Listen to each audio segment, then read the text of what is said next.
Sooner fans, Longhorn Nation, welcome to episode 223 of the Bevo Podcast, the only podcast exclusively dedicated to covering the greatest rivalry in college football, University of Texas, and the University of Oklahoma. I'm here with my man, Kevin Miller. I am John Whitson. Kevin, there is a lot to talk about when it comes to Oklahoma football and Texas football. And we will talk about all of it. We're going to talk some OU basketball and some Texas basketball and some women's basketball. But I've got to lead off. I can't not lead off with the performance of one Shai Gilgeous-Alexander last night against the Denver Nuggets in an all-time game in the NBA. They can call this dude a free throw merchant. They can continue to show videos of him drawing erroneous fouls. They can continue to degrade him as a superstar all they want. That dude's the dude, man. He is so freaking good. And what he did in the entire game, but the last 2 minutes of that game last night, he's the best player in the game right now. And that's what you saw. Is that what you saw, correct. Kevin? Oh, yeah, 100%. Yeah, he was awesome, man. You know, to have 15 assists with 0 turnovers. I mean, just that, and it's for a guy who's not a traditional point guard, right? He's not known. He has increased his level of playmaking this year. And that's what I appreciate about him. He improves his game every year, right? He adds something to it. He's added the playmaking this year. The three-point shooting is getting close to 40%. So when you add that with the fact that he can get to the rim whenever he wants, and he's the best mid-range scorer in the league, you just can't stop this guy. Look, Denver's Denver, and Denver looks really, really good. All those guys. I mean, that felt like a playoff game last night. Correct. And I don't know what the bracket is right now. They probably meet up at some point. It's a 7 I would certainly hope so. It's a 7-game series. It certainly feels that way. I mean, they played a couple weeks ago. I was there, the Friday night game where, you know, kind of had the skirmish with Dort, Jokic, and Jay Will. And again, that felt like a playoff game. That was a very intense atmosphere. It was tense in the stadium. I mean, it totally felt like a playoff game. So, yeah, I hope we get this in a series, and I would imagine it would go 7 games, like you said, because they're always super tight coming down to the last minute. Am I prisoner of the moment, or is Shai still, in your mind, the best player in the game? Yeah, I mean, it's Jokic and Shai always kind of, you know, they're teetering back and forth between that 1 and 2 spot, right? They're both incredible players. If you say Jokic is the best player in the NBA, I got no problem with that. But Shai's right there. And he's going to win the MVP again if he doesn't get injured, if he can, you know, play the 65 games that are now required in order to win any of the postseason awards. But yeah, he's looking at back-to-back MVPs, which is crazy because, you know, I liked him when he was at Kentucky. Really liked him his rookie year with the Clippers. I remember saying how excited I was when he got traded to the Thunder because of him, not just all the future picks.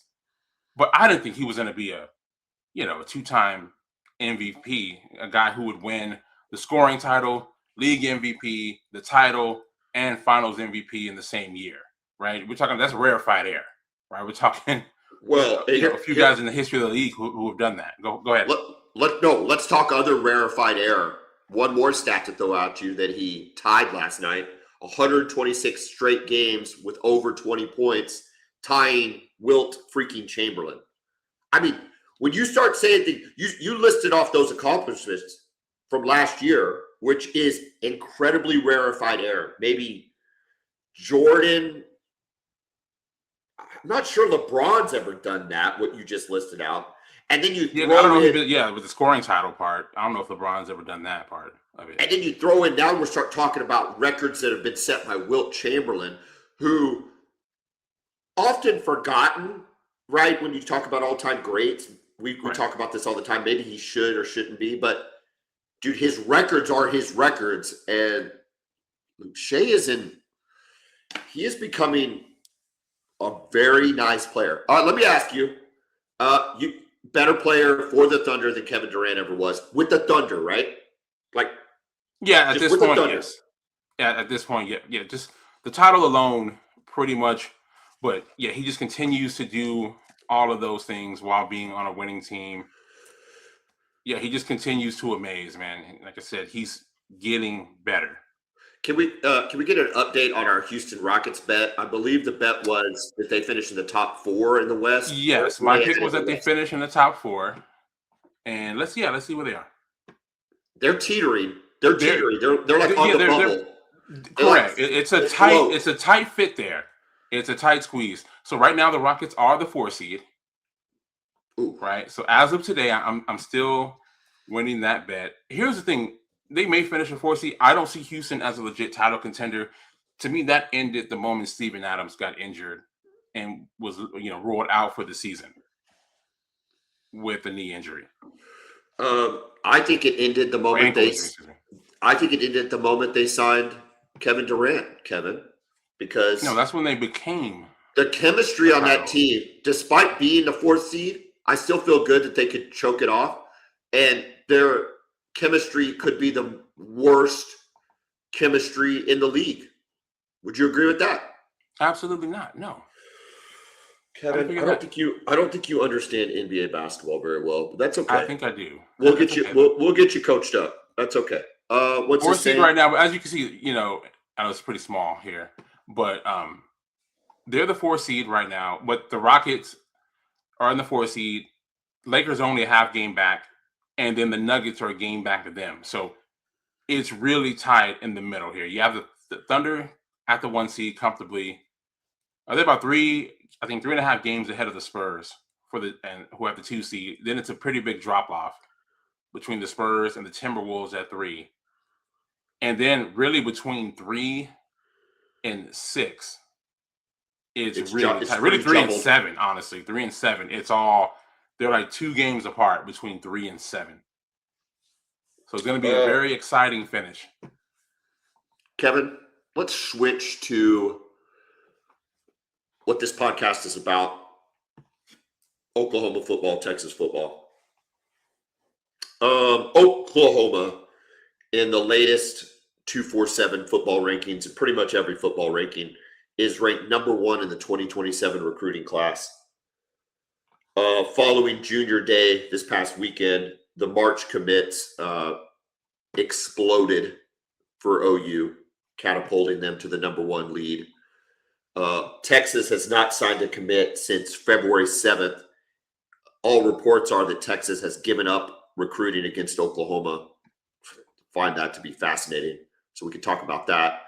But as it relates to Oklahoma recruits, Cooper Witten, not a surprise following Jason Witten's hire as a tight end, has committed as a linebacker out of Argyle, Texas, 4-star. But in addition to that, Seneca Driver, the number 1 tight end in the country, according to Rivals. Jalen Scott, a 4-star safety out of Mobile, Alabama. A 3-star quarterback, Jamison Roberts, who is also being recruited by Florida State and others. 3-star wide receiver, Graydon Howell out of Broken Bow, and a 3-star inside offensive lineman Tyson Ross out of Andover, Kansas. I want to focus on Cooper Witten and Seneca Driver. Starting with Cooper Witten. Yes, we got him because his dad's a coach there. Surprise. We were already in on him, but whatever. That's the way this stuff works. We got Cooper Witten.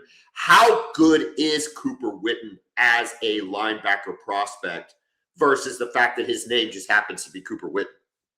I feel like at this point, we're done giving guys stars because of their names, right? We got to watch the tape here and just see how they project, right? I'm not going to hold the fact that his dad played in the NFL against him. I say that's the reason why he's a borderline 5-star linebacker. He's just a good football player. He's instinctive. He's a great athlete. And then, coming to Oklahoma, we know he'll get coached up because if nothing else, Brent Venables is going to have good linebacker play, if nothing else. So, I mean, it's a good move for him. Obviously, you guys were in on him beforehand. Getting his dad as linebackers coach just kind of tipped it over the edge. You probably would have got him anyway. So yeah, it's a good pickup. Class is looking good so far. It is early though, right? So Yeah. I don't want to jinx anything, but this number 1 ranking in March kind of feels like a 17-0 lead over Alabama at home in a playoff game. You know what I mean? Where I'm like, fireworks are going off. I'm super freaking excited about where we're at, but I'm snake bit by what I saw. So I am hesitant, you should still be excited, but yeah, just know that, there's still time left. Other people are going to start coming in. The NIL stuff is going to, really start ramping up once word gets out how much guys are being offered, But again, all you can do is be excited about where you are right now. The Seneca driver commitment is fascinating on a lot of levels. We're going to talk about spring football, positions in question.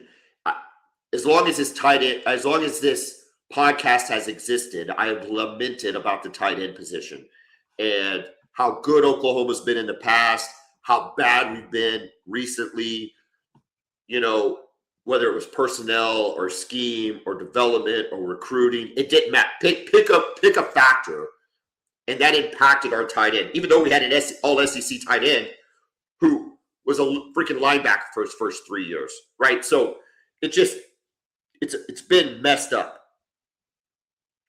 You bring Jason Witten in, we have a very good portal class.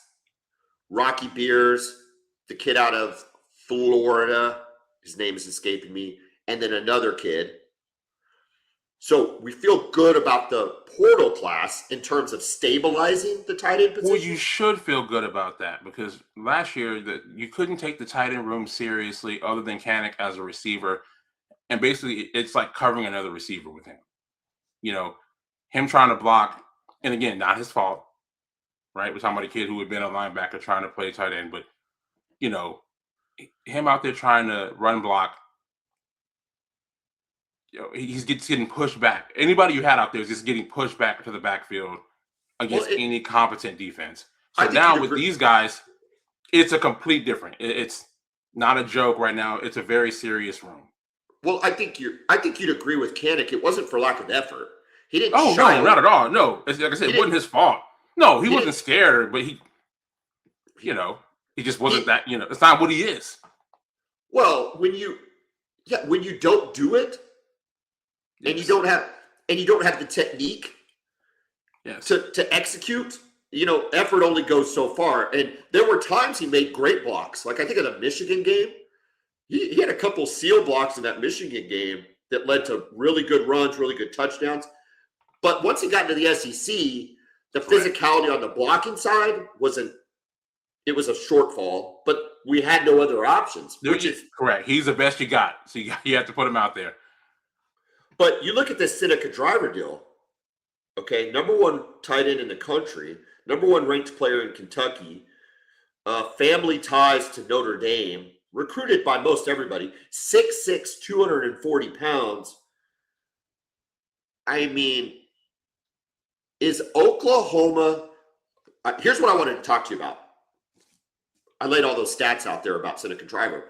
You and I have had a long-running dialogue on the Jim Nagy effect, whether that's who's making the decisions, who's prioritizing recruiting certain people over others, what does the org chart look like, and what does the decision tree look like?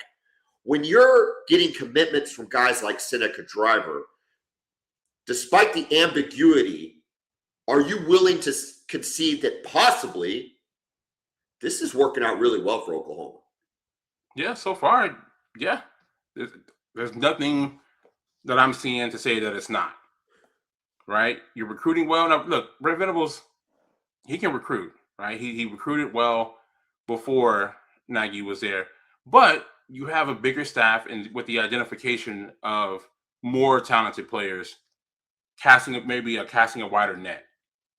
And I think that's where Nagy helps with his. I disagree. I think they're casting a more focused net. True. I think they're. When I say wider, I mean just geographically. maybe geographically, and maybe the funnel is bigger at the top. To your point, I think two things can be true.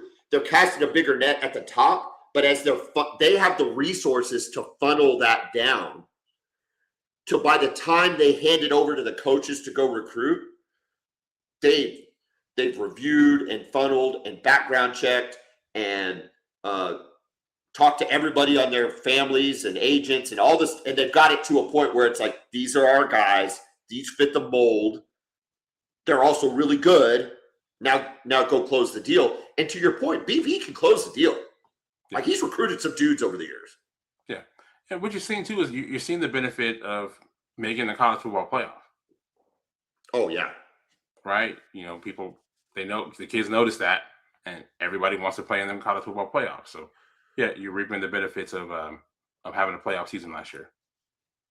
Well, I hope so. We got to take that out for a spin, right? You just have to when you got to build on these things. Yeah.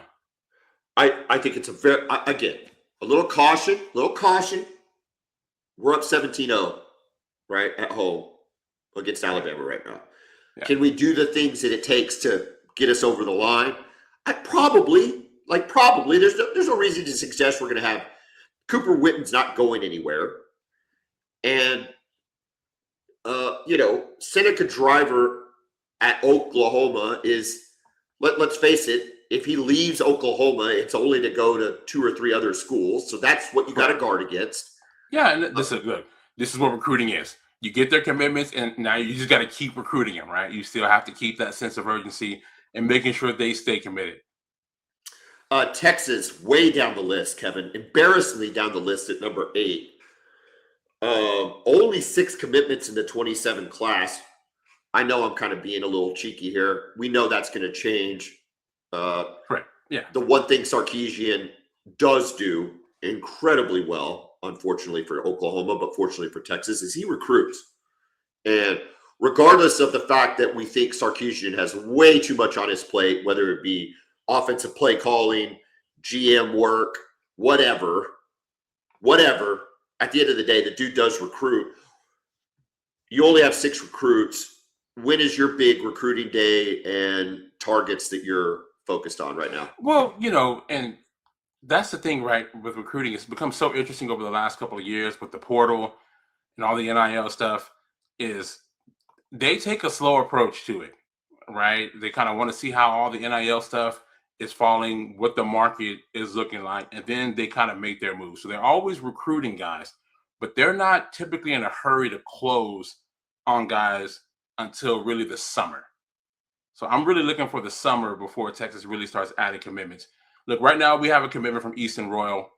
He's a top receiver in the country. This guy is better than Xavier Worthy was in high school with the same level of speed and athleticism. This guy is awesome. Easton Royal, however, is from New Orleans, Louisiana. And you know where I'm going with this, right? LSU is not going to quit.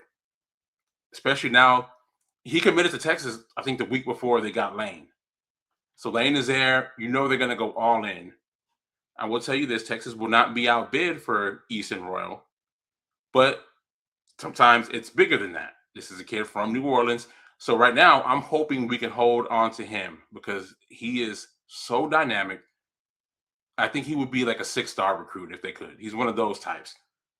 He's a day 1 starter, even with Texas having a loaded roster. Okay, let's talk about this. Let's get in the weeds a little bit on this recruitment.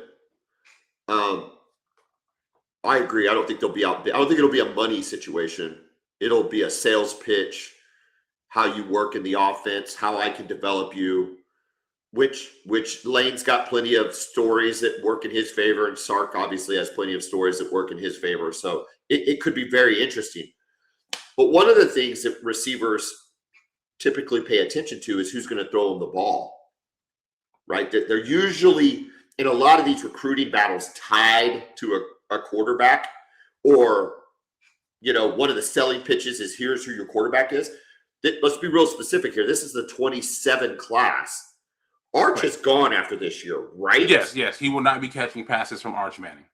Okay, so down the line, who, and maybe it's hard to tell, but who are we projecting to start in 27 for Texas? Well, that'll come down to either KJ Lacey, who was a borderline 5-star recruit in last year's class. So he redshirted this past year. And then we've got Dia Bell, 5-star quarterback, who is, just on campus going through his first spring practices right now. You probably aren't that in depth with LSU's to know who their list is, right? Not exactly. No, I'm not sure who LSU had. We know Sam Levitt will be their quarterback this year. That's so weird, isn't it? That Sam Levitt's going to be at LSU. I know. I mean, I guess nothing's fun though. I guess nothing's weird anymore. I guess it's all what it is. Mm-hmm. It's going to be fun. I'll tell you that much. Is it going to work? Maybe. He's very talented. I mean, I thought he was great. Not last year. I think he was banged up last year, but the year before that, when they made the playoff and was really a play away from beating us in the the Peach Bowl in the college football playoff.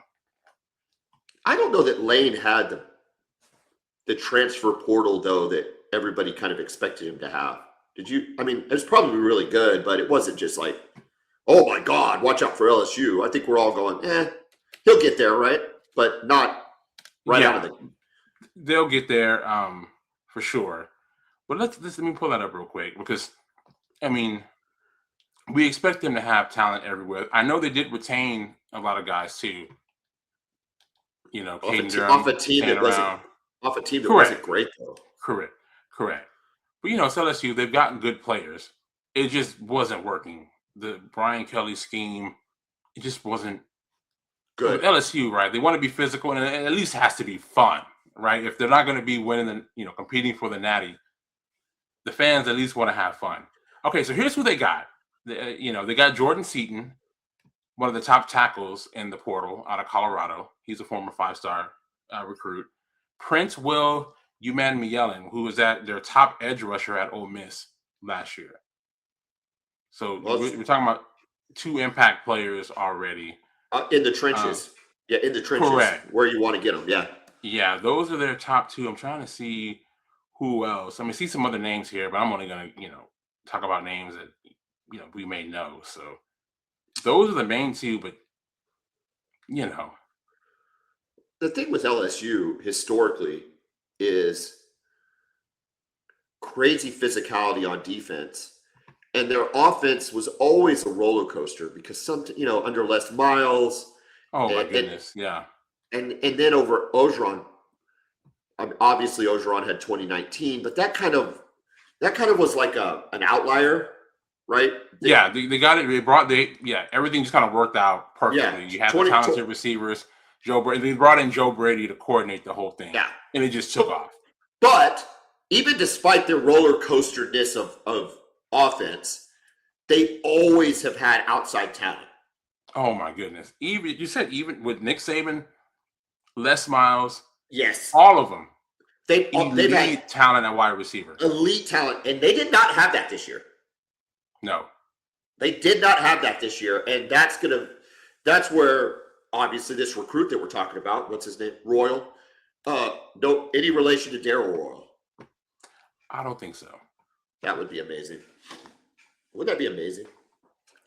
But anyway, so that's interesting for LSU. Okay, Texas. So you don't think there's going to be tremendous movement until early summer for Texas on the recruiting trail. What is spring football looking like for Texas? What are you first of all, does Texas have a spring game? Number 1. Number 2, if they don't, what are they replacing it with? Number 3, we know we're set at quarterback with Arch. What else are we looking at in terms of position battles? Okay, so number 1, yes, they are having a spring game. They brought it back just like Oklahoma did. I think we all kind of tried the fan festival deal. It was stupid. I guess it didn't go over well, maybe with both places. I know, there are a lot of complaints here in Oklahoma about the situation with OU, right? I'm assuming it was the same way in Austin. So, yeah, bringing back the spring game. And, as far as the spring,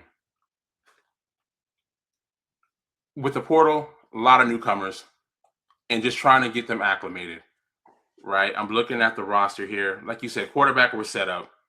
Arch. Now, Arch did have a minor foot procedure after the season. He will be limited in the spring. Okay, He looked but healthy I'm on not this. concerned about it. He looked healthy on the sideline of the basketball game, though.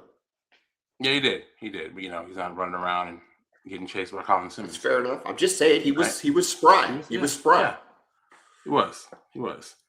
But it's a good opportunity for the young guys, the two guys I mentioned, KJ Lacey, very talented quarterback, and of course Diabell, 5-star quarterback, who we're really excited about to get some reps.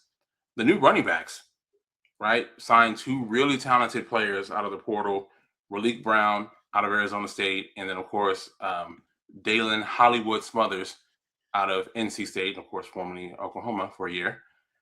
Really, really excited about these guys. Right, just brings a lot of just a dynamic effect to the offense that we did not have at all last year. So really excited about them. The tight ends, we brought in a guy, Michael Masunis out of Michigan State, more of an inline blocker. We did not block well at tight end last year at all. So kind of like not to the level that you guys had with the blocking, but it wasn't much better. Honestly, we could not really run outside zone, couldn't get guys to the edge consistently. Unless you were running against Oklahoma. Yeah, it's kind of interesting, right? That outside zone has just kind of been the death of the Brent Venables defense. It just kind of takes the aggressiveness of his defense and just uses it against him. Yeah. Got to figure that out. I'm curious to see if he figures that out this year. Well, he has to, because it killed us against Texas. Last 2 years. Yeah, but specifically last year, and maybe even the last 3 years, right? You go back. Yeah, he's ran it the whole time. Yeah, even that game with Dylan Gabriel we talked about. Yeah, even though we won the game, it doesn't mean you didn't run the ball well against us. And then, but I think it got even more exposed against Alabama, obviously in the college football playoff when they went outside zone in the second and third quarter. We know what happened. And it's so interesting. The crazy thing about that is the fact that Texas hadn't been able to run it the whole year up to that point. Y'all were terrible running the ball. Terrible against Florida. Yeah, y'all were terrible running the ball. We got beat down so bad against Florida. We made it respectable because of Arch and Ryan Wingo having some big plays in the second half. But man, they mauled us. How they say every dog has their day. They're a talented football team, and they got after us that day. Either way, hoping that Masuna's kid will help. The offensive line, right? This is my biggest concern with the entire roster. We did bring some guys in. I'm excited about one guy, Melvin Siani. He will be our starting right tackle. Pushing Brandon Baker inside to guard. Trevor Gooseby at left tackle. He's the best offensive lineman in the SEC. He was first team All-SEC at left tackle last year. And he was getting first-round grades.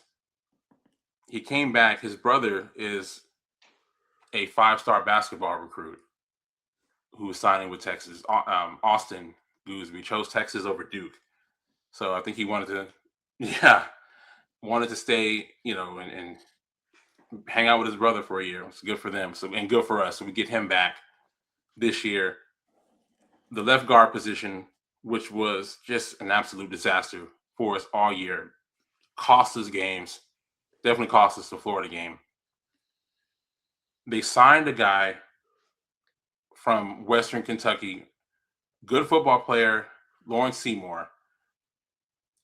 Thing is, though, we're not sure if he's going to be eligible. It's kind of like one of those Trinidad Chambliss-like situations where he needs a waiver to be able to play this year. We should have an answer this week, he believes. If his waiver is approved, he will be our starting left guard. We've got Connor Robertson at center, Brandon Baker at guard. Like I said, Melvin Siani at right tackle. We have to find some depth at offensive line in the spring. We have some talented guys who have shown nothing yet. So that's what I'm excited for in the spring, is finding something there. That's the offense. Now the defense, it's a whole new scheme. Everything is changing, right? Will Muschamp replaces Pete Kwiatkowski. I always like PK. Sark wants to be more aggressive. I'm just really curious to see, how quickly he can get his stuff installed and how he utilizes the personnel that we have. Up front on the defensive line, I'm very excited about that. Right? We've got a bunch of guys back. Murad Watson is back. So just a lot of talent there. Obviously at edge, we've got Colin Simmons, one of the best players in all of college football. Right? I'm curious just to see how Muschamp uses him. Right? Does he kind of run what Georgia ran exactly? Or does he kind of use some of his older stuff that he was running from when he was at Texas? So that's what I'm curious to see coming out of spring, how he utilizes the personnel. We're a little bit thin at linebacker. Ty Anthony Smith is out for the spring. We've got a 5-star freshman, Tyler Atkinson, at linebacker. We need him to be good now because he's going to have to play some. He's not going to have to start, but he's going to have to play some. So we need him to be good now. In the secondary, we have a lot of talented players. I'm just curious to see who steps up.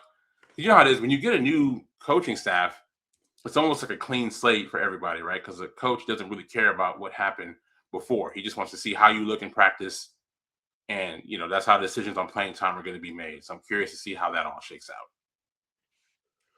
Look, you're similar to Oklahoma in the fact that you'll know what you have in the first 5 games of the season. Correct. Yeah. You host Ohio State. I believe you go to Tennessee September 26th. You have a bye, and then you have Oklahoma in Dallas. So, much like Oklahoma, you're going to know. This isn't the Big 12 where we play 4 games, which is all a prelude to Texas. Or, to Dallas. It's we're going to know.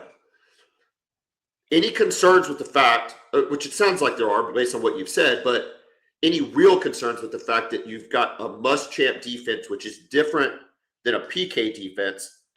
You've got new players, losing guys like Anthony Hill. You talked about your linebacker space. And the fact that it's got to gel quickly. Like, you don't have a ramp up period to install a new defense. It has to be, you got to be kicking week 2 against Ohio State. Is any thoughts to that? That the fact that you put yourself at risk? A little bit, right? I just want to see how quickly he gets his stuff implemented and how quickly the players can get it down. I know one thing he does I really like is he just lets players do what they're best at, right? Just kind of thinking back to Sergio Kendall, who, we had a previous coach, and the coach hated the fact that Kendall was struggling dropping back in coverage. And Muschamp gets there, it's like, well, why would I drop him in coverage when he's that kind of freak at getting to the quarterback? Like, I'm just going to let him chase the quarterback off, And, he had 10 sacks the next year. So I do like that about him. And what really helps me feel better about everything is knowing that we have Colin Simmons on the field. Knowing that no matter what, he's going to be able to get pressure, and he's going to be even better than he's been already, which is he's the best pass rusher I've ever seen at Texas. I would even put him over Brian Arakpo, who was awesome. But I'm taking Simmons over Arakpo, especially at this point in their career. Arakpo really took off his senior year in 2008 when he won all the awards. But, Simmons has 23 sacks in 2 years. I know. I hate talking about that guy because he's so freaking good. Yeah, so I'm really going to enjoy him. Yeah, so really excited about that. And one thing, so yes, there are concerns about this because we fired a guy who was really good. Really effective.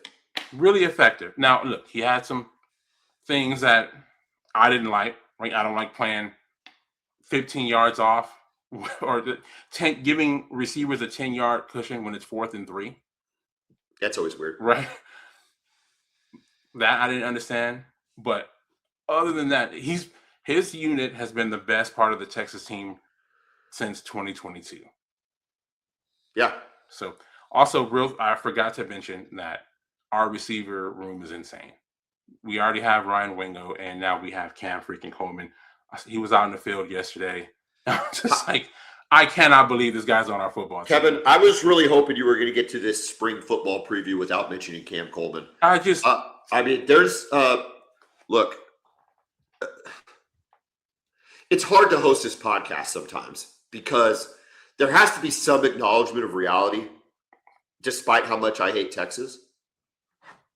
Right? Does that make sense? For sure, yeah. I hate you personally, right? On a very deep level. Yeah. And I can't stand any success that befalls Texas at all.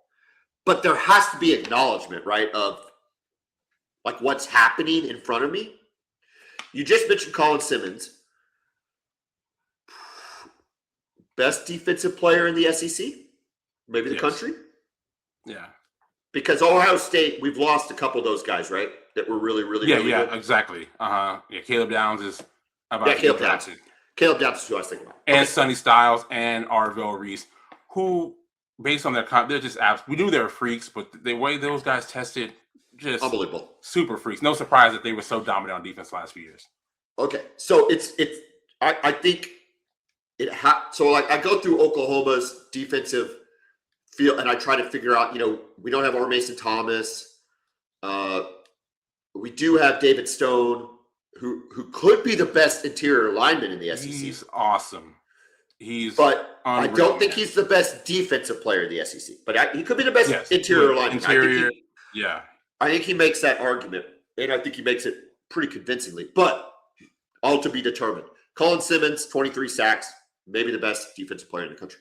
Here's the problem, is when you go to the other side of the ball, you now have Cam Coleman. Listen, Jackson Arnold was throwing him balls last year.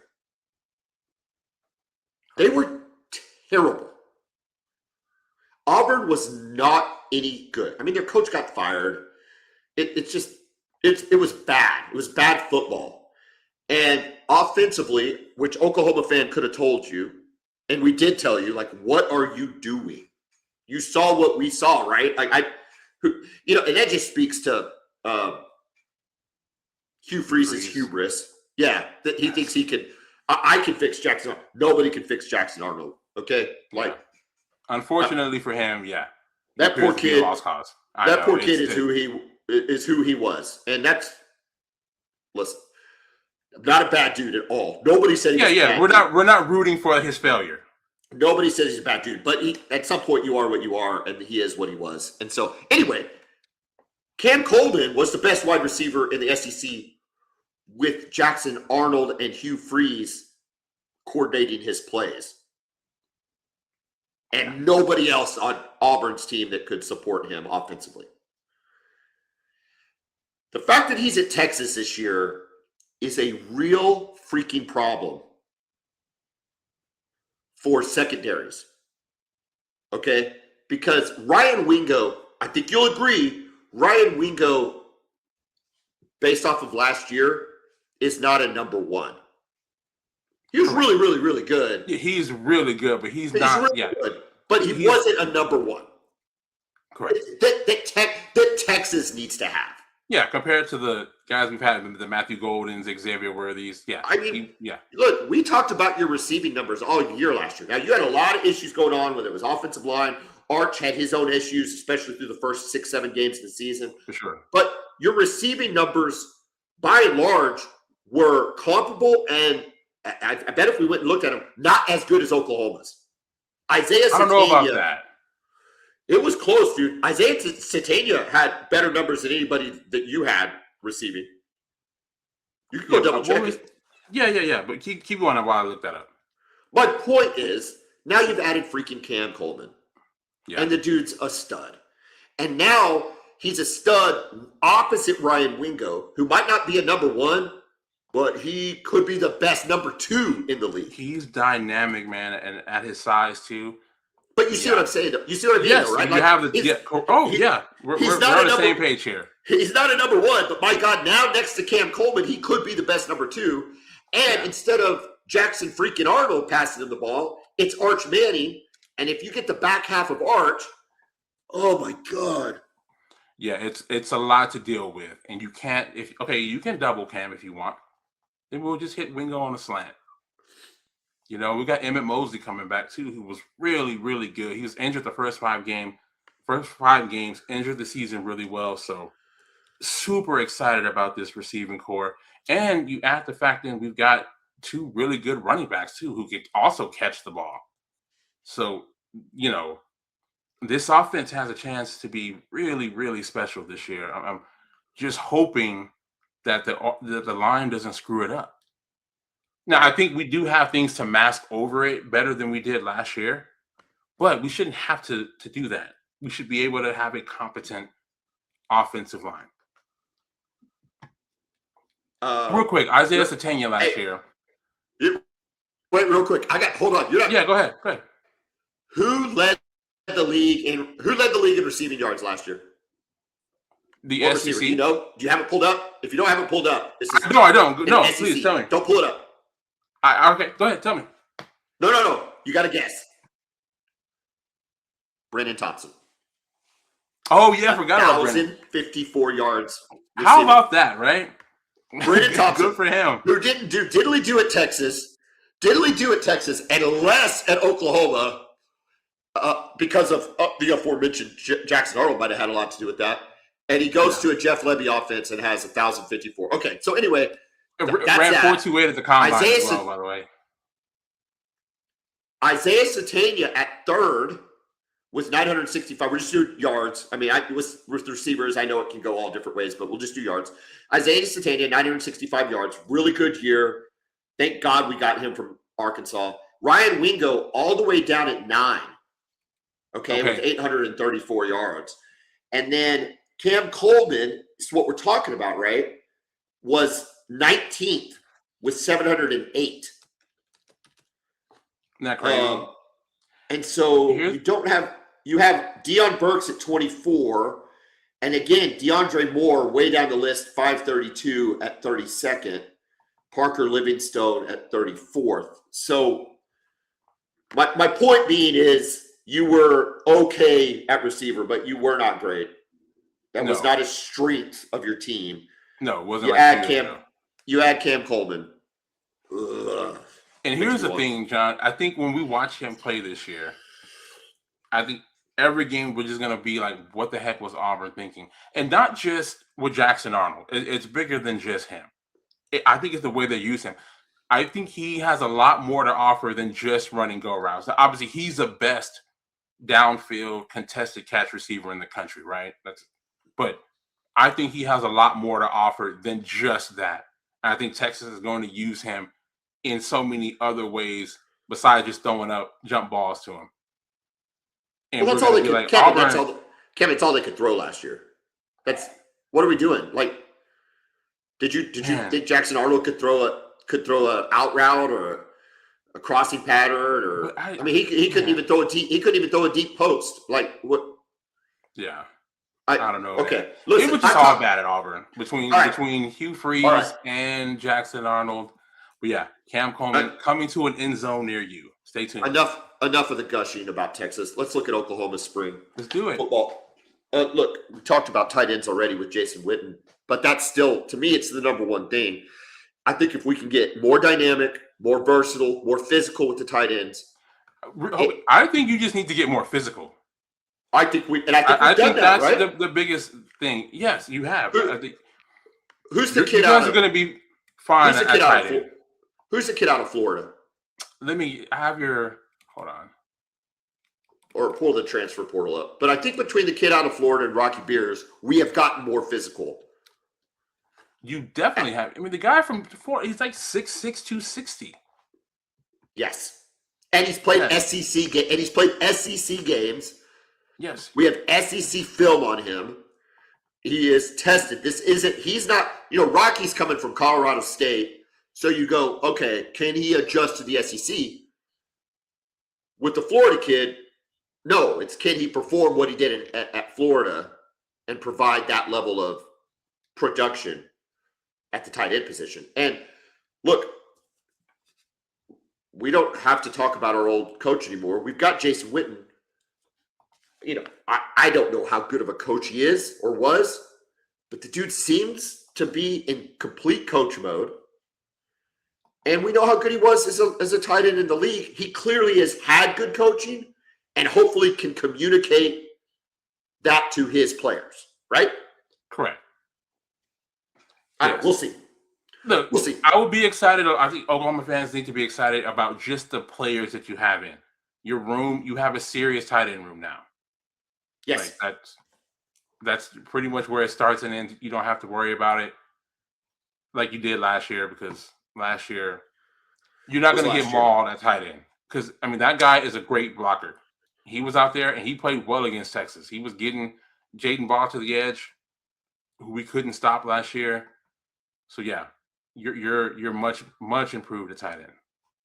Now on the other side of the ball, for me, it's a linebacker. Owen Heineke has lost all of his appeals. Whatever. Yeah, he was at the combine the other day, so we know he's officially headed to the NFL. My thoughts are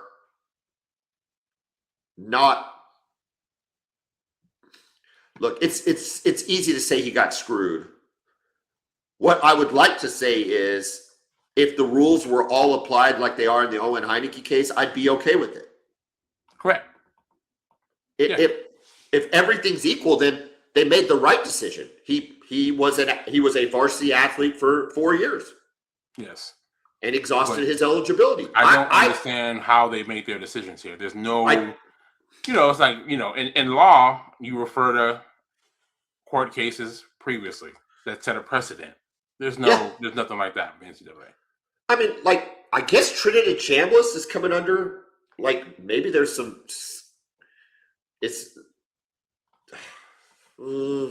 the NCAA's filed an injunction maybe or something.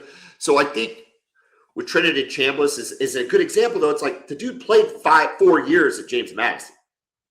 Oh, yeah. And then he played wherever he was at. Yeah. Was it James Madison? It might not have been James Madison. It was even small. He was down even a division below that. Yeah, whatever it was. He played 4 years, and then he played a 5th year at Ole Miss, and now he's getting a 6th year. So I don't know how we reconcile that. Correct. It's very odd. But that being said, for spring football's purposes and for going forward's purposes, it's going to be who do we put opposite of Kip Lewis, right? Yeah. Which makes that Sammy Omosigho transferring even more, unless he just was out, unless the coaches just were like, yeah, you're not it. Kevin and McKenzie. Yeah. And McKenzie. I mean, I think Kobe McKenzie going out is going to impact that. We got the Cole Kublik guy. Is it Kublik? Am I saying that right? From Michigan? Yes. So I think that is a real option at the other linebacker. Yeah. I'm going to look his name up, make sure I'm saying that right. I want to make sure I'm saying that right. Where is his name coming on the transfer portal? Cole Sullivan. Cole Sullivan. I don't know where. Who's Kublik? Who's that? I said the wrong. Oh, he's the guy from ESPN. Oh, that's right. Sorry. All right, Cole Sullivan. Look good for Michigan. High level football. It's going to be, can he adjust? Right. Everybody talks about Brent Venables' defense and needing to be in the defense for so long. And one of the reasons Heineke was as good as he was is, despite maybe not having all the physical skills, he had the mental acuity to really understand his positioning on the field. Not as athletic as someone like Omosigho was, but just knowing the defense. And that's what Brent Venables is going to put above anything. You got to know what you're doing. He's not going to put you on the field. And so, can Sullivan make that leap? We'll see. There's other guys there. I think coming from Michigan helps him, right? Because it's not like they're running some kind of, middle school scheme. So you would think, they've got a lot of NFL concepts that they run, so you would think that he would be able to pick it up. Yeah, I think so, right? And so, we'll see. We'll see who else. Real quick though, I kind of want to go position for position with you. Quarterback. Obviously, John Mateer is a guy. He always was a guy, no matter what. What's the depth looking like behind him? Is Bo Bentley automatically become the backup, or have you heard anything about that? I know Michael Hawkins is now at West Virginia, so you're looking at him, or is there some other depth that you know of? Who was the other guy backing him up last year? Do you remember? I need to pull up the roster. I don't have OU's roster. I just remember for whatever reason, I'm just remembering Hawkins. No, there is another guy there. Hold on just 1 second. You guys have not put out a at least on the official website, the 2026 roster is not out yet. It just shows the freshmen. Yeah, correct. So it doesn't show the transfer portal guys. But your quarterbacks last year, obviously you had hold on. I'm going to pull it up here. Got John Mateer. We had John Mateer. We had Michael Hawkins, and then he was backed up by. Thank you, God.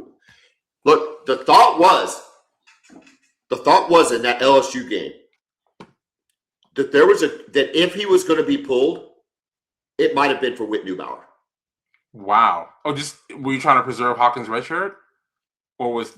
I think there might have been an underlying need to preserve the red shirt, whether because of it being promised to him, but also I think they actually like the Neubauer kid. I think between Hawkins and Neubauer, I don't think either one of look. The Hawkins deal is going to go down as one of those weird memories of an OU football fan. Texas has these same things too, where you're like, oh, of course, you got these players where there's kind of what could have been and what never was. And, maybe he could have, who knows what. Dude, we saw him play. It wasn't good. I think the coaches saw him play, and it wasn't good. We've already talked about it ad nauseum. He was so bad that they started a guy 18 days off of hand surgery against Texas. Yeah. Yeah, you guys felt that he was your best chance to win. He was our best chance to win. The dude couldn't complete a forward pass. Okay. I think they like the Neubauer kid. So I think there's a really good shot that it's still Neubauer as the backup. But they like Bo. Of course they like Bo Bentley, but he's a true freshman. Yeah. Now, it's one of those situations. If it's to finish the half of a game because Mateer gets hurt, probably Neubauer. Yeah. But then if the season is in jeopardy, I don't know. I think then you start to have a real question, like, do you go ahead and throw the Bentley kid out there? Like, is he ready? Yeah. I think what you'd want to see is somebody cement themselves as the number 2 guy. That's what I'm hoping for with Texas. But don't they structure it like that sometimes, though? Like, if we just have to mop up duty and but we don't. Yeah, I'm talking about. Yeah, if you're in the middle of a game, the quarterback gets injured, and he's going to be out for the game, who's going to be the quarterback? That's what I'm saying when I mean the number 2. Yeah. Who plays if Mateer gets injured? And I'm the same with Texas. If Archie gets hurt, which could happen, he took a crap ton of hits last year. Who's going to be the quarterback? That's easy though, right? Isn't that KJ Lacey easy? That's easy. I certainly hope so. To me, that's easy. I certainly hope so. Yeah, it needs to be. If it's not, I'm concerned. Yeah. Unless Diabell is just awesome. I'm sure he's fine. Which he's a 5-star guy, but he's still a freshman. I think Oklahoma fan would, but you're right though. You talk about taking a lot of hits. I mean, obviously we suffered a pretty serious injury last year with him. His style of play, for Mateer, for me, it's what I want to see coming out of spring football and going into the season is, has he matured mentally? Correct. Is he making better decisions, not just with the ball, but when to run? He was pretty good at evading pressure last year, but he still took a lot of hits. It's a gunslinger mentality. But it cost I us can games. make it happen. Yes, it's a hero ball, and it's not sustainable. It literally costs you games. And look, I don't know how many times you can show a dude a video of him jumping and trying to throw, but stop jumping and trying to throw. So you want to see that. I don't know if you'll see it in a spring game, and I don't know that I have to see it in a spring game. But coming out of the season, that first game up in Ann Arbor, if he's still jumping and throwing the ball, it's going to be a long season for Oklahoma. Correct. Yes. And I think, listen, you can do that stuff at Washington State, but really he didn't have to do that because he actually had talented receivers there too. But you're at Oklahoma, man. You got guys around you. Just give them the football. Just throw the ball. Just throw it. You don't have to jump. We talk about you adding Cam Coleman, which is ginormous. Look, us stealing away, in a way, Parker Livingstone and putting him opposite of Isaiah Satania, who I just said was the number 3 receiver in the SEC last year. I don't know that you've got a clear number 1 still, although I think Satania is really good. But I think we've upgraded. Deion Burks, my God, look at the numbers he put up at the combine. You feel like that you kind of wasted him a bit? I felt like this about a lot of Texas players over the years. When you see those kind of numbers and just how excited the scouts are, he just never looked like what we thought he would look coming out of Purdue. And I don't think it's his fault. Scheme, talent around him. What would you say? I think his first season was injury plagued. Correct. And Jackson Arnold impacted. And that's a bad combo for a wide receiver. That you're asking a wide receiver. And the scheme was bad too. The scheme wasn't great. It was awful. Fire the coordinator. So you bring him back this year, and I do think we all expected more. He had moments, but nothing like we really thought. And then when you see him go to the combine and run 4.3, yeah, and put up 22-inch vertical, and put up 26 reps on the bench, freakish numbers, man. What in that? This guy was on our team? Yeah. And then so what you look, I want him to be successful, but I don't want to see him just go and turn into a freaking Tyreek Hill and be some stud and just be like, what could have been? Because that's how the way he tested. I'm not saying he's Tyreek Hill, but that's the kind of level of athlete we're looking at. I do think there were some drops over the season that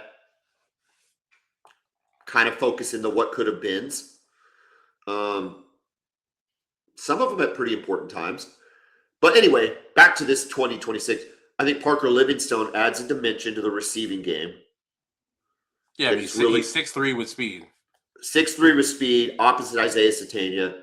Oh, okay, things that feels good. So we'll see that. And to your point, just get those guys the ball. And now we've got tight ends. Get those guys the ball. The biggest question, in addition, is going to be running backs to the tight ends. It's running backs. We don't have a number 1 running back right now. Torrey Blaylock's a good back. Can he make a significant step? Correct. We bring in Dalen McCullough. We haven't talked about this. We bring in Dalen McCullough. You like that hire for OU? Absolutely. It's so interesting, right? We've kind of bragged on DeMarco Murray for years, right? Seemingly a lack of development at the running back position. Clearly, the Kansas City Chiefs didn't see it that way. What did you think of that? Were you surprised by that? Well, first of all, I think DeMarco is a super smart guy. For sure. And he's a hell of a recruiter.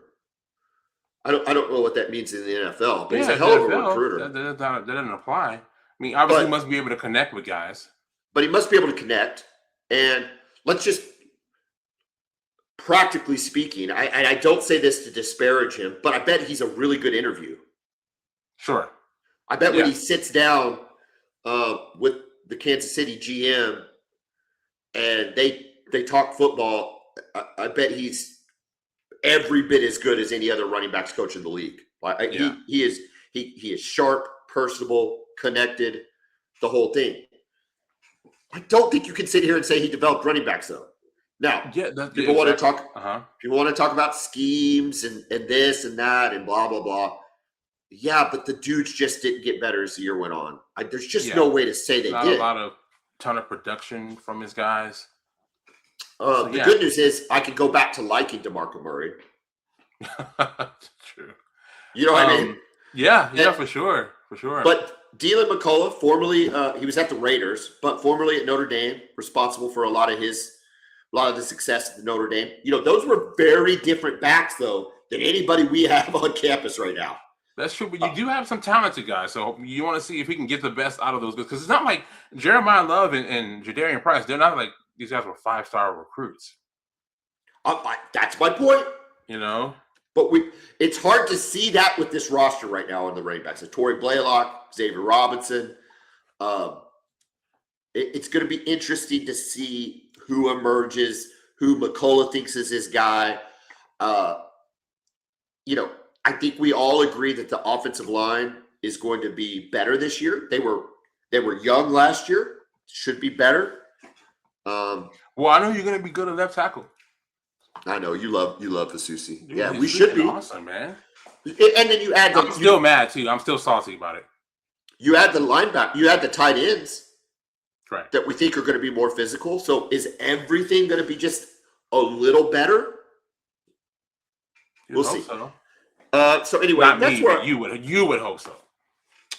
Look, man, we went 10-2 last year.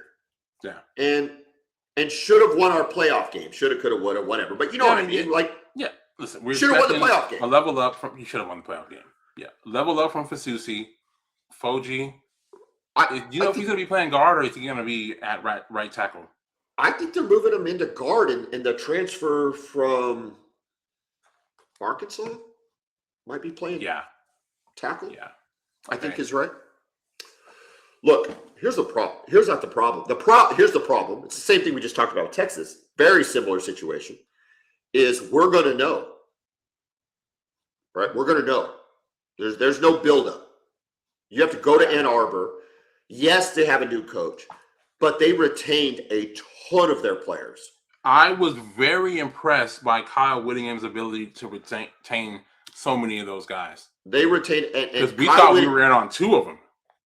And Kyle Whittingham is no joke of a coach. We know that. Not at all. Look, he's got the dudes at Michigan to play the type of ball he wants to play. And he brought his stud edge rusher with him from Utah. Now, I don't know if Michigan's in a position to compete for any sort of even a Big Ten championship. Like, I don't know that that's where they're at. They kept their quarterback, too. They got a quarterback, too. I don't know that to me, this is the second or third hardest game on our schedule between Georgia, Texas, and Michigan. Yeah, I would agree with that. Because we don't have Alabama this year. I don't think we have LSU this year. Ole Miss is going to be up or down. Missouri should be down. We do have A&M on the schedule, but it's at home. It is in Norman. I am curious, though. Coach Summerall at Florida in the swamp, what are they going to look like? Because they've got dudes, and we talk about retaining players. He was also able to keep their dudes, which, sucks for Texas because, boy, did we want Jaden Baugh. My goodness, after what he did to us. But, tough place to play. Who do you think's tougher, Michigan or Florida? Man, it's so hard to say, right? Because, college football now, roster turnover, new coaching staffs for both. Now, the environment at Florida is going to be way tougher to play in than the Big House is. You think so? At 100%. Well, first Florida, of all, for me, is one of the top 2 or 3 loudest stadiums in the country. The Swamp is insane. This is it. We're saying all the same things. I'm not disparaging the Swamp at all. And I'm just saying is the Big House not as intimidating, even though it's I don't think it is. I think it's a big house, but I don't know if it's as loud as. At least, okay. Now we played them. It was a Fox game, which I imagine yours will be too. Yeah, 11 a.m. It's gonna be 11 a.m. It's not like playing at night, and we got after them quickly, and kind of shut that down. By the second quarter, we were pretty comfortably in control. That was a good team of y'all's that year. It was. Sark was in his bag, especially in the first half. That was one of his best play called games, probably of that season. And Michigan wasn't very good. Correct. They were coming off a national championship, but they had lost everybody. Sherrod Moore was his first year. And the quarterback situation was not good. The best player on their team was their tight end. And Correct. And that's all well and good, but and as good as he was, they threw him a pass. He caught it and tried to make a move and just dropped the football for a fumble that we recovered. So it was that kind of day for them. So I think it's a different circumstance for Oklahoma. I think Oklahoma's a better team. I agree, and you showed the ability to go into tough environments and be able to handle them well. I mean, you went to Tuscaloosa and you went to Knoxville last year. I think if Oklahoma can leave Dallas with a 4-1 record, that's pretty big time. That is so that means you're beating two of the three out of Michigan, Georgia, and Texas. You're winning 2 out of those. And I think Texas would say the same thing. Oh my! I think you would take 4-1, and I would maybe absolutely take 4-1. And maybe it comes down to Texas, OU Texas in Dallas to determine who's 4-1 and who's 3-2. I think it's really possible. That is very, very, very, very possible. Very possible with this schedule. Texas having to play Ohio State and at Tennessee. I don't know what to expect out of Tennessee, but we know they're going to play hard. Heupel's going to try to scheme some things it'll probably be a night game. It has to be a night game. Knoxville, the battle of the UTs. Who's the real UT? Correct. We know how tough that stadium is to play in, and Oklahoma got after it, had some very fortunate events occur to be able to win the game. It's going to be really a good test for Texas. We'll see. Right? Don't forget the Manning connection there with Peyton and Arch. That's right. I forgot about that. Yeah. Just another angle to it. Yeah, it's going to be a big one, man. It's going to be, and again, I don't care how good Tennessee is going to be. We know it's going to be a tough game. There's no way Peyton is not wearing cream orange, right? Oh, yeah, I'd be disappointed. Yeah. So I would too. I'd be disappointed if he showed up with anything burnt at all. He better. Oh, he's not going to do that. He is smart enough to not walk into Neyland Stadium rocking burnt orange. I would hope. It's not like it. Now, if Marshall Manning, his son, if you think Arch's recruitment was insane, wait till that kid. I don't even know if he's a freshman. He might be a freshman. We got a few years for it. Marshall Manning. Is he in New Orleans too? Where's he at? I'm not sure if he is. I think Peyton lives in Denver for whatever reason. You might be right. So, but yeah, so look out for that. If this kid hits, and I don't see how he wouldn't. That could be. That's going to be insane. I mean, Peyton Manning nephew being insane. All right, back to OU. Okay, real quick. We talked about the offensive line. We talked about the running backs. Receiver, we kind of hit on with Parker along with Satania. You feel good about that. So where you at with the defense? We talked about linebacker a little bit. Outside of linebacker, David Stone, right? You feel great about that.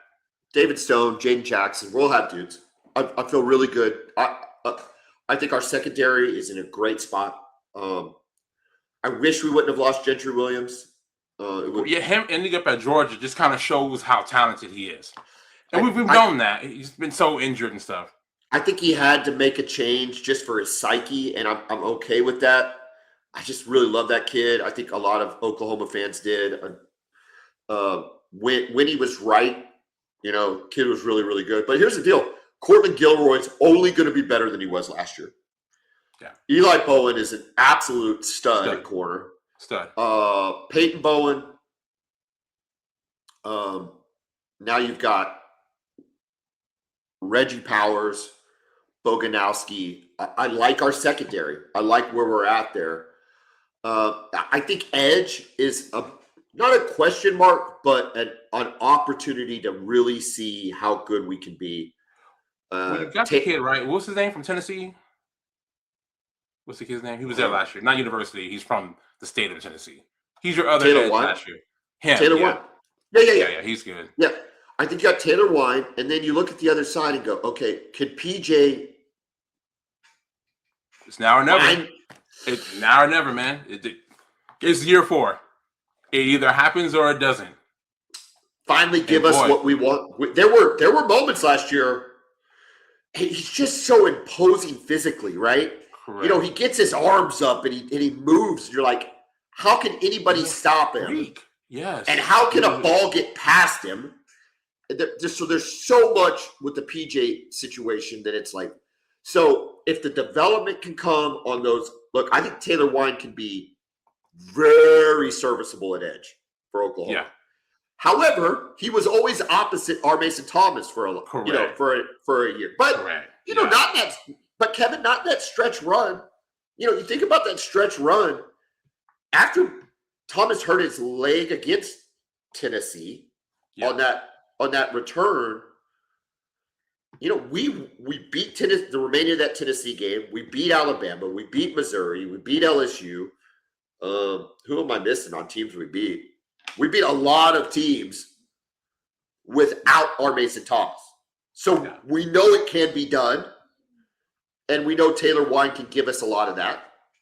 It's going to be interesting to see maybe who emerges in that opposite of him, PJ, others. We'll see. So for me, it's linebacker, end. That's where I think maybe some question marks arise. But when it comes to defense at Oklahoma, as long as we have Brent Venables, I feel like we're going to have a pretty good defense. I think we'll be all right. You do lose some good players, right? You lose great players, who I thought was awesome. Great player. Dominic Williams is gone. And, of course, R. Mason Thomas is gone. So, great play. No. That's why you recruit. We got to reload. Absolutely, we have to reload. But I like the pieces. Look, retaining Kip Lewis, that was big. Yeah. That was really, really, really, really big. Yeah. Anytime you get to choose kids to choose staying over the NFL, and that's the beauty of NIL, right? He's not staying otherwise. No. There's no way he's staying. We think about Kip Lewis, Trevor Gooseby at Texas. I think Kip Lewis had I think it's fair to say he had an underwhelming year at linebacker last year, just compared to everybody else. Compared to Grayson Halton, compared to David Stone, compared to what we saw from Heineke. Kip was under the radar. Maybe not underwhelming, but under the radar. And I think this is an opportunity with his 4th year in the system, 4th year with Brent Venables, 4th year as just being a year older, a year more mature. I think he has a chance to be really good. Yeah. So we'll see. Kevin, let's transition to the SEC basketball tournament. You and I haven't met for almost a month. At that time, we had pronounced, or at least I had pronounced, Oklahoma basketball dead on arrival. I got mixed emotions about this basketball team. I thought we would be asking who the next coach was at Oklahoma. And here we are. They've won 4 in a row, like 7 out of their last 9. Just go down to Texas and beat Texas 88-85 in overtime after giving up. What a bizarre game. A 12-point every lead. facet of it, yeah. I mean, I am sitting here watching Oklahoma collapse to a not very good Texas team. Let's just say what it is. No, neither of us are. Better record, right? We have a better record. We might we're better, but I mean, who cares? I mean, who cares? Trust me. This isn't. I'm not bragging on this team. You've heard me all year. And I'm sitting here going, Sean Miller's going to outcoach Porter Moser down this stretch. We're going to get outcoached.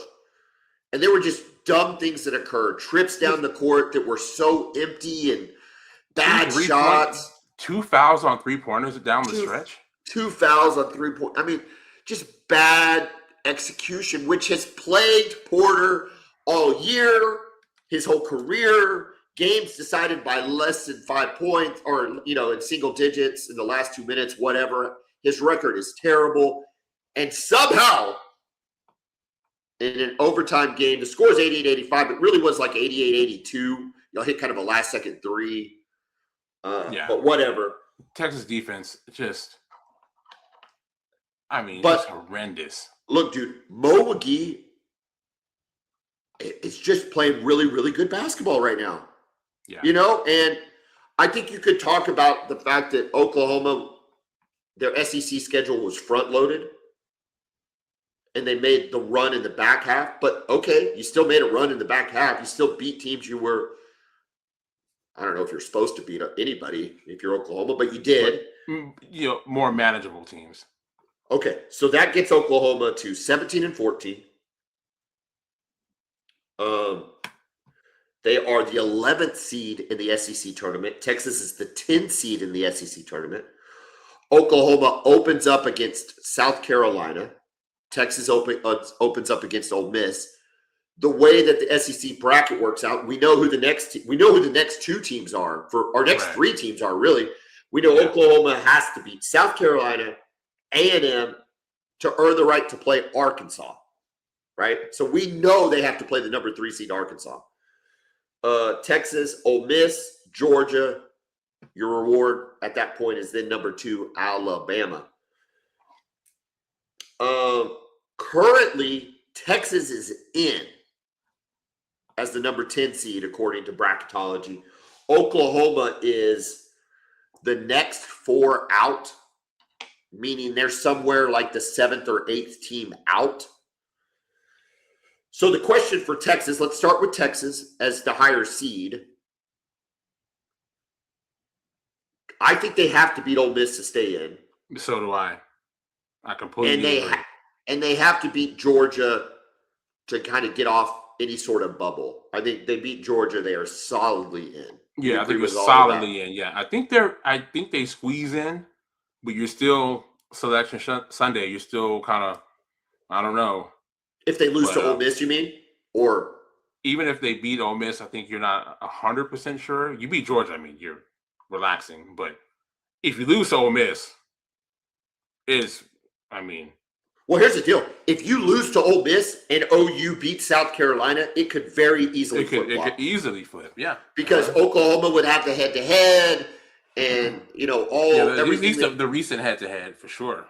Well, yeah. Did we not beat you earlier in Norman? No, we won in Norman. 7 years in a row, by the way. Yeah, no, I know. Oklahoma has a very winnable game against South Carolina. Yes. And then they get to play A&M. If they win, they get to play A&M. A&M's a good team. But they're beatable. They're beatable. They're not a great team. We split with them. If Oklahoma can win 2 in the SEC, that kind of gets them to, if you kind of like look at the SEC as a whole, that would get them to like 9-11 in SEC play. I don't know, man. I think they got to win 1 more, and I'm just not sure they can. But, man, they're playing, if it's that old metric, I don't know if they use it as much as they used to, but like the last 10 games, OU is looking really good. We'll see. Yeah. It's so interesting, though. But now has Moser saved his job? And if so, how do you feel about that?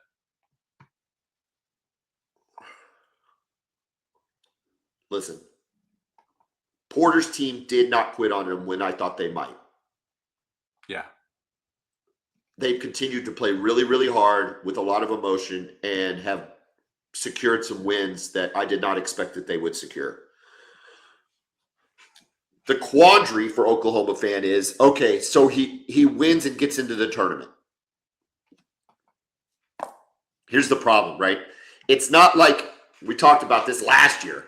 it's not like he wins and gets into the tournament and these guys are now a year older, so look how much better they're going to be. No, we lose all these dudes. No, it's a whole new roster every year.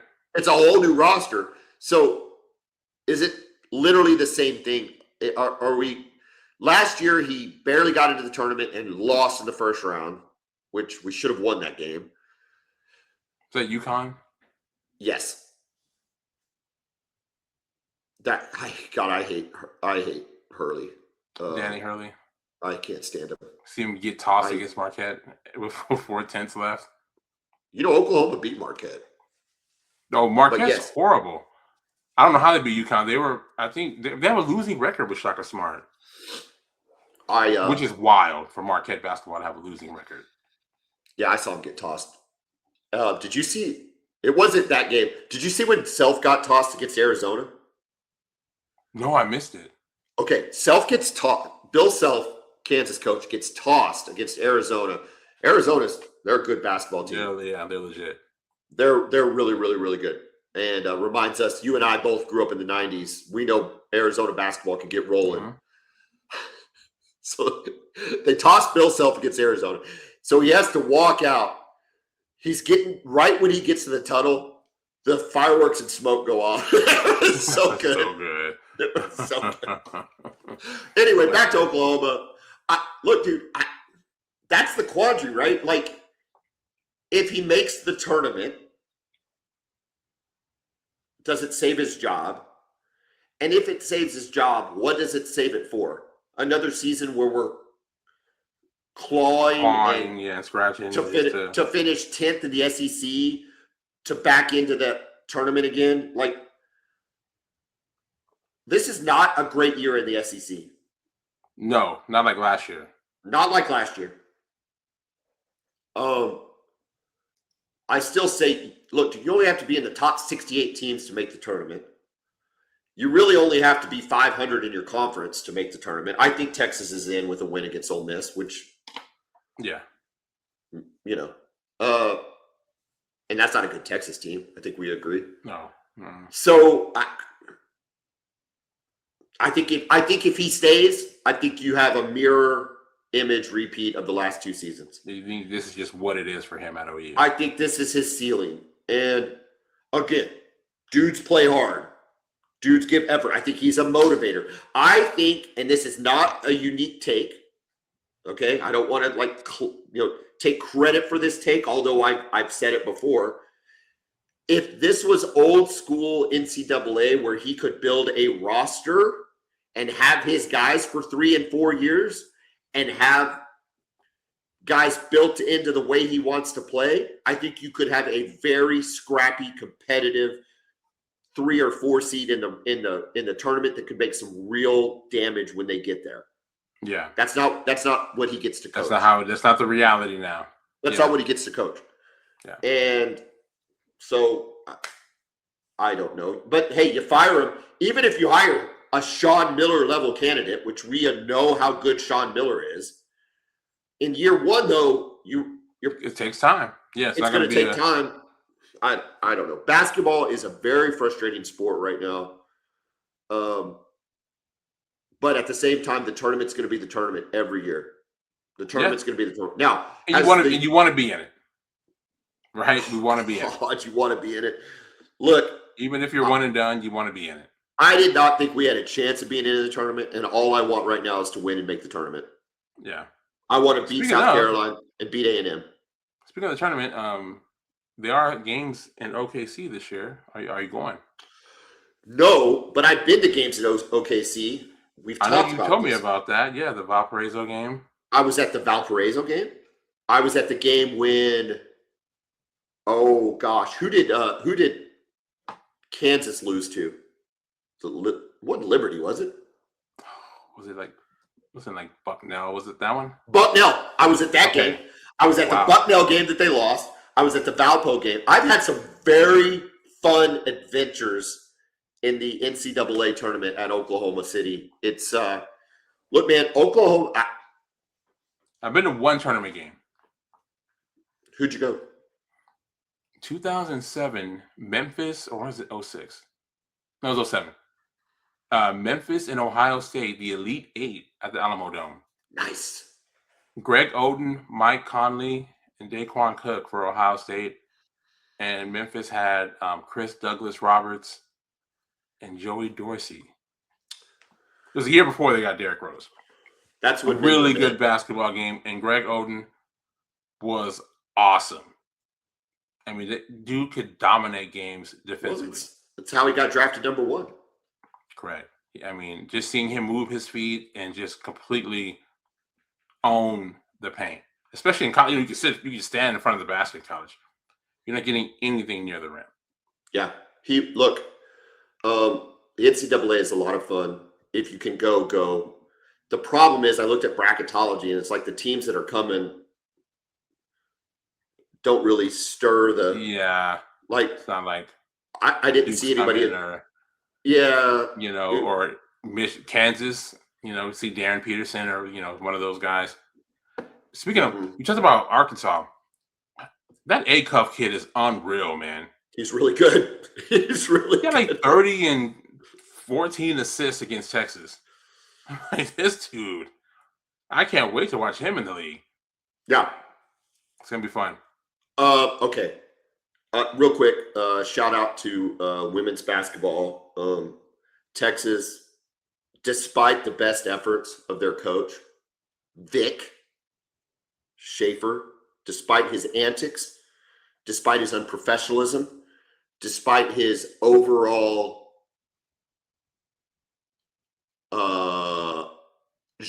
identity as a human being. I think you could agree with all those things I just said. Despite all of those incredibly terrible qualities, they did win the SEC championship against South Carolina. They will have it. Thank you, by 18. They will have a number 1 seed. And what I love about women's basketball is then host first 2 rounds in Austin. So congratulations, Vic Schaefer and the Texas Longhorns. Oklahoma under Jenny Baranczyk got bounced from the SEC tournament with an absolutely they got shellacked by LSU. Flaugier doing Flaugier things. Their coach, who is quite the character. She is. We'll leave it at that. They just beat down Oklahoma, especially in the second half. And LSU's tough, man. If you get them on their day, I mean, Texas lost 3 games, and that was one of them. Look, dude, here's the problem with Oklahoma basketball, women's basketball. They are very talented at the top end of their roster. The problem is the depth, and that's it's good, and that's what happens like in a tournament situation in the SEC is you start that depth gets exposed. So the question is, can they minimize that exposure in the NCAA tournament where they only have to play 2 games, right? 2 games, take a break, 2 games, take a break, hopefully 2 games, take a break. Look, if Aaliyah Chavez shoots the ball, Peyton Verhulst shoots the ball, Oklahoma can make a run. And they're getting a host. So you host, maybe you make a run and get to the Sweet 16, and then who knows what happens. Yeah. Right? For sure. On the other side of the coin, what happens is you're probably going to have to play Texas, which I think you would have to play Texas. According to the latest bracketology, you're actually in Texas's bracket as the Texas's number 1 seed bracket. Oh, that's interesting. Oklahoma does not match up well against Texas. They don't. No, they don't. They cannot handle the defensive pressure from Texas so far. They can't handle it. So that's a problem. But even if they're not in Texas's bracket, they're probably going to be in LSU or South Carolina or UConn or UCLA. Iowa. It's just a lot. The really top, good teams. The top 5 or 6 teams in women's basketball. You didn't mention UConn. I didn't mention UConn. Oh, did you mention? Okay. But undefeated. But yes. Now, again, you shoot the ball, you have a good shooting night, you got a chance to beat anybody. We do have shooters with Aaliyah and Verhulst and others. And then Reagan Beers is really good. But the problem is Reagan Beers, if she gets in foul trouble like she typically does, the problem for Oklahoma women's basketball is they turn the ball over. Now, I don't know if that's what happened against LSU, but it's my guess because that's been their bugaboo all year is turning the ball over. i.e. why they don't match up with Texas, because Texas's pressure defensively, whew, Yeah, it's nonstop. dude, despite the It's like the havoc absolute we talked about with that Shaka used to do, or the 40 minutes of hell from just Nolan Richardson's Arkansas back in the day. despite the absolute embarrassment of a human that Vic Schaefer is, apparently he can coach some defensive basketball. He can do that for sure. I'm curious to see what kind of run they make. Right? They sometimes the shooting struggles. It's kind of like you mentioned with Oklahoma. If the shooting is there for Texas, they're very, very hard to beat. If the shooting is not there, it allows teams to at least stay with them, and it becomes kind of a dogfight. Defense is going to keep them in the games, especially in the tournament. Guard play is always a big deal. Pressure is always a big deal. Teams usually have a hard time shooting in the tournament because of how tough the pressure is from all teams. Texas is going to have as good a chance as anybody to win this national championship, though. I think we both agree on that. Yeah, I do. Yeah, we'll see if when it comes down to it, if they can get to the Final Four and having to play a UConn, and I'm curious to see how they match up. We all know what Gino can put together, especially during the tournament.